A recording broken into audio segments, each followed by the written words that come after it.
In 2014, the sci-fi action film Edge of Tomorrow, or Live, Die, Repeat as it was called on home media, was released in cinemas. The film was directed by Doug Liman and is an adaptation of Hiroshi Sakurazaka's novel from 2004, All You Need Is Kill.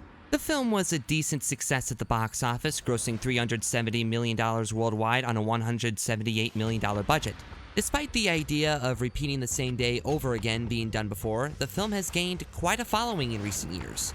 And I won't lie to you, it's one of my personal favorite films of the last decade. Now, why exactly has this movie gotten so much praise? Well, let's take a deep dive into the film, shall we?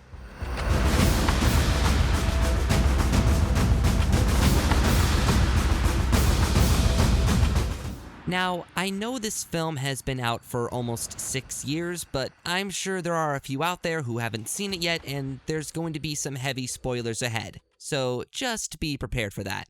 First things first, as an action movie, this is friggin' awesome! In my opinion, while it's not perfect, it's still an incredibly engaging, adrenaline-filled blockbuster. I could go on all day about the action sequences, the performances, the use of practical and CG effects, as well as the designs of the mimics. Like, come on people, look how cool these are! However, for this video, I'm going to be talking about the progression of the main character, that being William Cage, as well as what we can learn from him and how he's a human version of trial and error. I'm going to go a little heavy into detail regarding the film's plot, but I think that's going to help you all further understand the film's message as a whole. Let's start by taking a look at his journey from the moment we first meet him.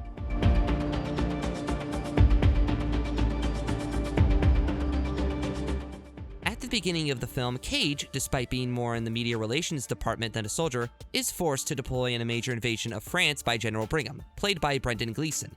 Cage, having no combat experience, tries to charm his way out of it, but obviously it doesn't work. While it is an honor, General, I'm afraid I'm gonna have to decline. Can't stand the sight of blood. Not so much as a paper cut. He then tries to blackmail Brigham, threatening to blame him if the invasion should fail, which, as it turns out, was the biggest mistake he could have made in that moment, as it only sealed his fate.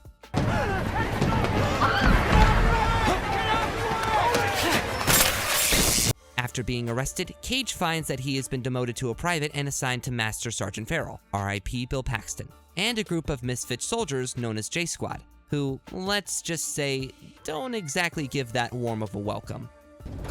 Oi, mate! I think there's something wrong with your suit. Yeah, there's a dead guy in it. He makes it very clear that he is not combat ready and even tries to walk away on several occasions. Nothing prepares him for what he is about to do. How do I turn? Oh my God!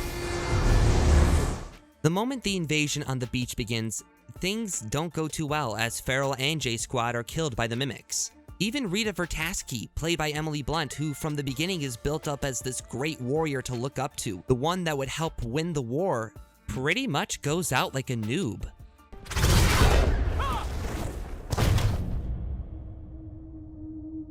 What the? This, of course, leaves Cage to fend for himself. Cage manages to kill a large blue mimic with the use of explosives, but dies after being dissolved by the alien's blood. Brutal! Also gross. Oh! Ew! Ew! What the fuck? However, he jolts awake to find himself back at the base. Confused as to what is going on, he soon begins to realize that he's experiencing the same day all over again. Hey, what the hell's wrong with you, man? Haven't you ever been in one of these before? Maybe. His attempts to warn Farrell about the invasion don't go anywhere, and he is forced to experience the fight on the beach over and over again. But with each loop, he becomes increasingly skilled in combat, even getting the sense of picking up patterns. During one of these loops, he manages to save the aforementioned Rita Vertasky. She realizes what he is going through and tells him to find her the next time he wakes up. What are you doing? Find me when you wake up. What? Come find me when you wake up. Cage reawakens and locates Vertasky, who, with the help of Dr. Carter, explains the mimic's biology and why exactly Cage can loop the same day over and over. Rita brings up that she too had the power before receiving a blood transfusion that ultimately stripped her ability away, hence why she knows what Cage is going through. Both Rita and Carter explain that there is an Omega alien who controls all the ordinary mimics. When an Alpha is terminated, the Omega resets the day, and that Cage unknowingly hijacked their ability to reset time by being exposed to the Alpha's blood. However, with Cage having this looping ability, they will be able to locate where the Omega is so that they can finally win the war. The only downside is that Cage has to die every day, and no, he can't transfer the power to someone else. Rita tried that too when she had it. Every method, I might add. Oh, you mean sex? Yeah, tried it. How many times? All right. Obviously, he is quite hesitant at first, even questioning whether or not their plan will even work. However, over many loops, Vrataski trains Cage on how to properly combat the mimics. After constant training, they work together to eventually end the alien invasion. And this is just a basic summary of the film's premise. There is obviously a lot more that happens in between.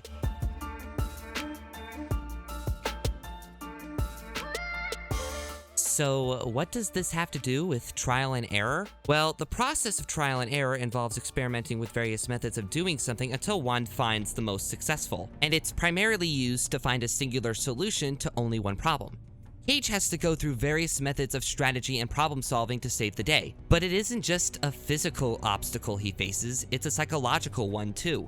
The person we see by the end isn't the same one we see from the beginning. Despite being unprepared at first, we can see him growing more as a soldier even before his training with Rita. He understands how his abilities work, and he realizes what he can do so that he doesn't have to repeat the same mistakes again. However, this constant losing oftentimes gets the better of him, as he slowly begins to doubt whether the war can ever be won. Think about What difference does it make? They're here. They're winning. And whatever it is, they're gonna get it. But realizing that this nightmare has to cease at some point, he, of course, gets the courage to fight the mimics on the beach alongside Rita, even as they continue their training together. On the one hand, his training with Rita is actually a pretty good thing. Seeing as how she's had this ability before, she knows how it works and how Cage should be able to combat the alien menace. However, there is one downside to this, and that is how close they become. The constant struggles of war haven't quite gone into Cage's head as it has with Rita. Cage cares about the safety of others around him despite barely even knowing them, such as the case when he saves a member of J Squad on the beach. Rita, on the other hand, is rather cold and distant from others around her, not really giving much attention to their safety, which would probably explain why she got her nickname in the film. Bloody hell, it's the full metal. Ah, right to kiss you. And not to be mean, but it's not hard to see why she got that nickname. Heck, when she first meets Cage, she doesn't really treat him like a person, but more like someone to take supplies from, or even be a lab rat. Should try this on him. What the hell is that? With their constant training, mistakes were often made, resulting in Rita dying as a result of Cage's slip-ups. Also, it doesn't help that he has had to die constantly too, sometimes not even by a mimic. Hold on. Listen. Okay, do it.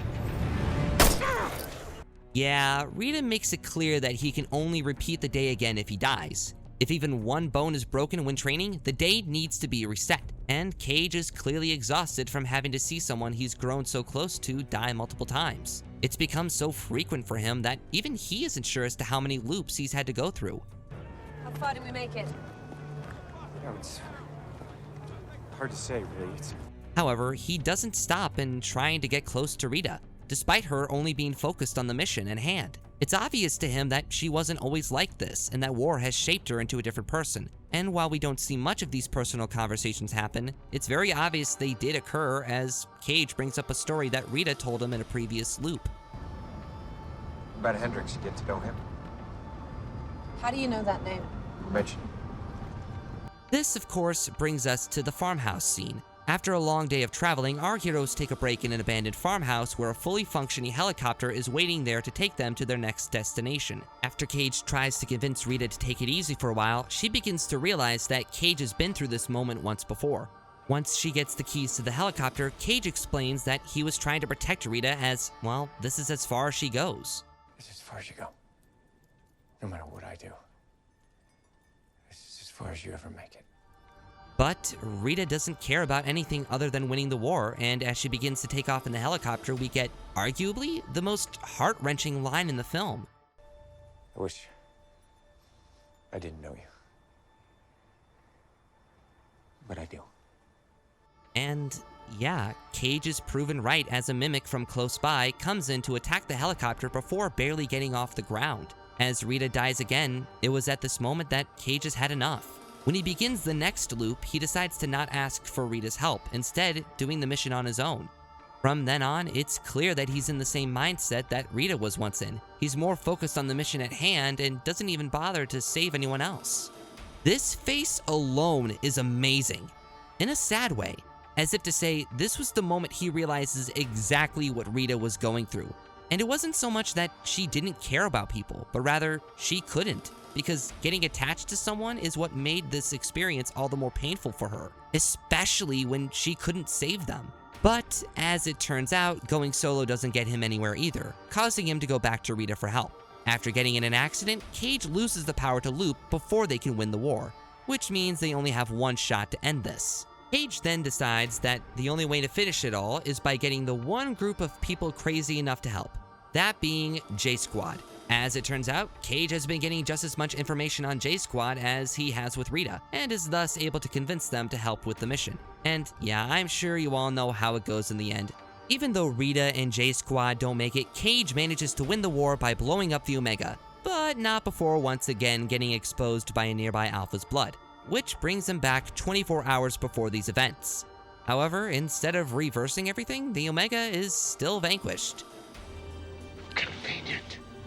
Yeah, I'm sure there are a lot of theories as to how this was possible, but I'm guessing the studio just wanted a happy ending. Now, about Cage's progression as a character, we see him go from being a spineless coward and transforming into a stoic warrior in nearly 2 hours. But what can we learn from it? Well, I think it's safe to say that we've all been afraid to do something at some point in our lives. Whether it was something that we didn't want to do at first, or it was something we wanted to do but didn't have the strength to do it. Maybe we're afraid of the outcome, or like Cage, we're afraid of the mistakes we'll make along the way.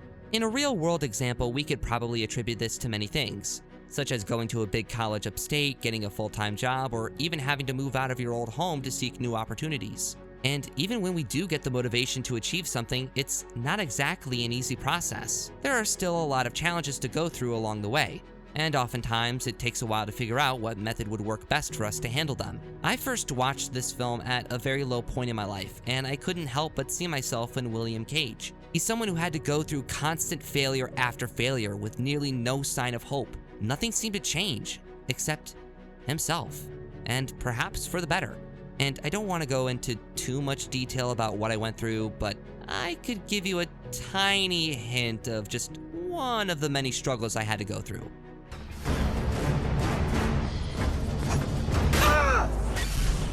Anyways, once he made those changes to himself, suddenly the obstacles he went through became much easier. On a mental note, you have to be willing to change something about yourself to reach a specific goal. You can't change the people around you, but you can change yourself. I'm sure we've all had to try things over and over again until we got it right in the end. Sure, it's hard at first, and I know this is going to sound cliche, but it does get easier, or at least less painful.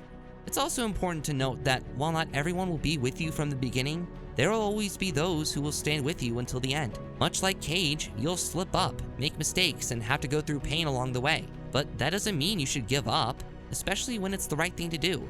Life is difficult. We all have to go through with it one way or another. Whatever mistakes are made, you shouldn't let them define you because, well, you can learn from them and ultimately change for the better. Some struggles are harder to overcome than others, but once you do, there will be nothing better for you to do than smile, laugh, and reflect on how far you've come.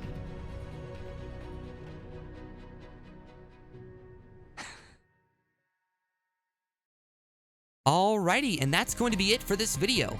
Thank you everyone for watching.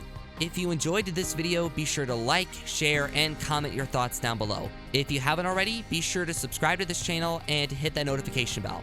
Also, follow me on Twitter to get updated on any future videos, and follow me on Letterboxd too. Lastly, stay whelmed, stay wholesome, and stay winsome.